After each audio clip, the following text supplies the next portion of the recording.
del querido hospital, el segundo más antiguo del Perú, Santa María del Socorro. Fundado el 31 de julio del año 1986, 226 años al servicio de todos los ingenios.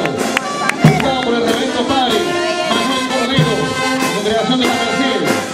Señoras y señores, esta es la forma que nos representan los trabajadores administrativos y el cuerpo médico del Hospital Santa María del Socorro.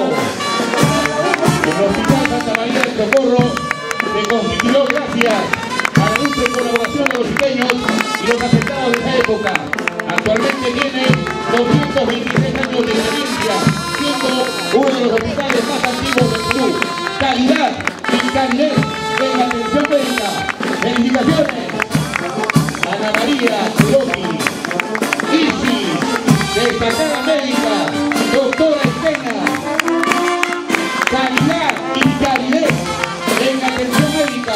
Hospital Santa María del Socorro.